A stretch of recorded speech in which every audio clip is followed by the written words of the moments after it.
বন্ধুরা কেমন আছো সবাই? আরেকটা নতুন রান্না নিয়ে চলে এসেছি। এই যে গ্যাস জ্বালিয়ে দিয়েছি, কড়াই বসিয়ে দিয়েছি।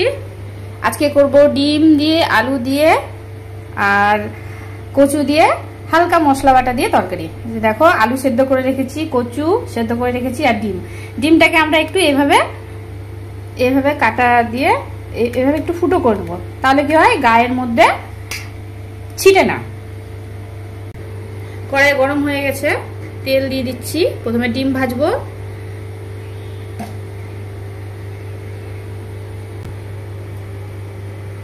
তেলে একটুখানি লবণ দিয়ে দিলাম,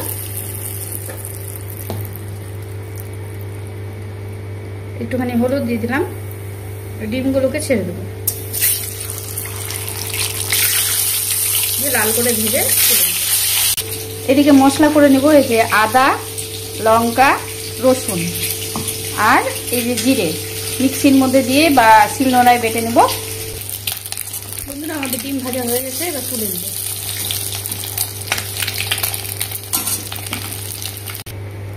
ডিম তুলে নিয়েছি ভেজে, এবার কচু ভেজে নেব।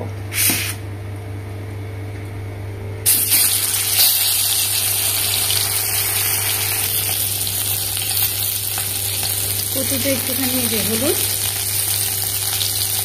একটুখানি লবণ দিয়ে ভেজে নেব।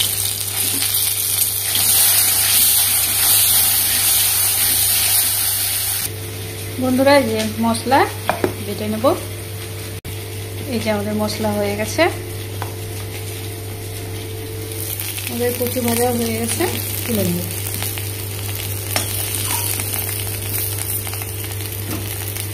কচু ভেজে তুলে নিয়েছি, এবার কড়াইয়ে তেল দিয়ে দেবো, আলুগুলো ভেজে নেব।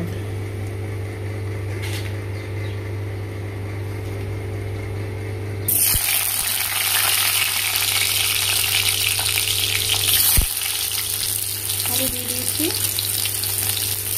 লবণ, একটুখানি দিয়ে দিলাম। এবার লাল করে ভেজে নেব।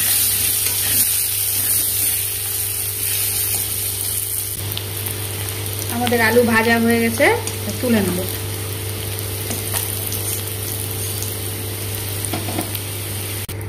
আলু তুলে নিয়েছি, এবার তেজপাতা দিয়ে দেবো আর পেঁয়াজ কুচি দিয়ে দেবো।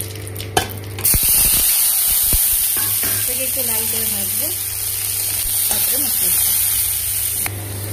পেঁয়াজ ভাজা হয়ে গেছে, এবার একটা ছোট সাইজে টমেটো কেটে নিয়েছি, এটা দিয়ে দেবো আর মশলা দিয়ে দেবো সাথে সাথে।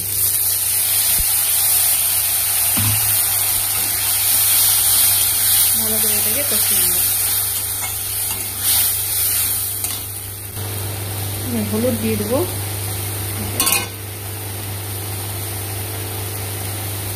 লবণ দিয়ে দেবো।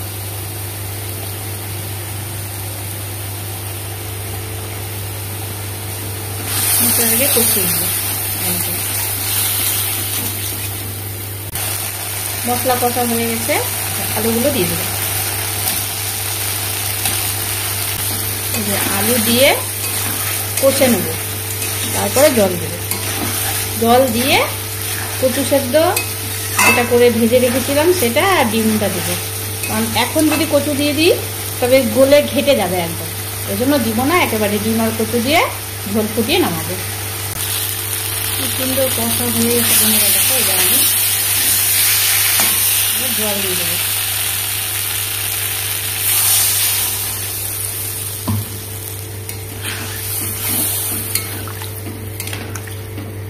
জল দিয়ে দিয়েছি, এবার কচু আর ডিমটা ফোটার আগে একসাথে দিয়ে দেবো। তারপরে ডিমের ঝোল একদম রেডি। কি সুন্দর হয়েছে দেখো। এটা আমাদের হয়ে গেছে হালকা মশলাতে। এবার নামিয়ে নেব।